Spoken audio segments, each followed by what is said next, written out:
नमस्कार, FTV हिंदी में आप सभी को सुस्वागतम। जी हाँ, अतीक अहमद को लेकर भी आशंका थी कि उस पर हमला हो सकता है, हुआ भी है।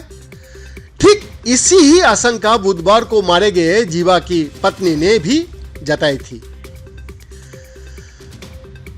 सरेराह प्रयागराज में घर के बाहर मारे गए उमेश पाल की बात से उत्तर प्रदेश में कानूनी सुरक्षा में हत्या का सिलसिला थम नहीं रहा है। बुधवार की दोपहर सुबह की राजधानी में अदालत का भीतर संजीव महेश्वरी उर्फ जीवा की हत्या कर दी गई। ब्रह्मदत्त द्विवेदी हत्याकांड की आरोपी जीवा को कोर्ट परिसर के भीतर ही गोली मार दी गया। जानकारी को कहना है कि हत्यारा वकील का कपड़े में यानी काले कोट में था। अपने मंसूबों को अंजाम देने का बाद रफू होने की फिराक में था। हालांकि पुलिस ने मौके से हत्या का आरोपी को दबोच भी लिया है। आरोपी भले ही दबोच लिया गया है, लेकिन इससे सूबे की कानून व्यवस्था पर उठने वाली सवाल हरगिज भी नहीं थमेंगी। साथ ही एक पैटर्न भी सामने आ रहा है, जिसमें हत्यारे कभी वकील और कभी पत्रकार बनकर शख्स का पास पहुंच बनाता है और फिर अपने मंसूबों को अनुसार घटना को अंजाम दे देता है।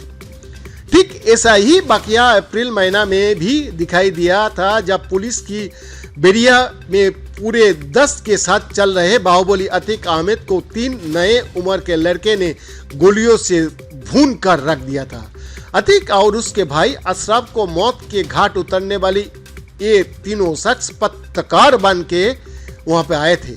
उनके साथ में माइक भी था और कैमरा भी, गले में आई कार्ड भी पड़ा हुआ था। हत्या के बाद उन तीनों ने भी सरेंडर कर दिया, लेकिन सवाल तब भी कानून व्यवस्था पर उठे थे, क्योंकि मरने वाला भले ही कोई हो, लेकिन उसका साथ में हथकड़ी और उसकी सुरक्षा में पूरा पुलिसी दस्तावेज तैनात था। अतीक को लेकर भी आशंका था कि उस पर हमला हो सकता है, हुआ भी। ठीक ऐसी ही आशंका बुधवार को मारे गए जीवा की पत्नी ने भी जताई थी। आरएलडी के नेता पायल महेश्वरी ने भी अपने पति जीवा की मौत का डर जताया था। इसी डर के चलते उन्होंने भारत की सबसे बड़ी अदालत के चीफ जस्टिस को पत्र लिखा था। पायल ने उनसे निवेदन किया था कि वो आला अधिकारियों को जरूरी कदम उठाने के लिए निर्देशित करें। हालांकि उनके निवेदन पर प्रशासन की तरफ से कोई कार्रवाई किया गया कि हम लोगों को पता नहीं है। इसकी वानगी तो बुधवार को तब दिखा गया जब सूबे की राजधानी में स्थित कचहरी के कैंपस में ही जीवा को मार गिराया गया है। आरोपी वकील का कपड़े में था। इन्हीं कपड़े और वकील का छद्म रूप में वो जीवा का करीब पहुंचा और गोली चला दी। बैद्यनाथ दास का report, FTV Hindi, Delhi, India.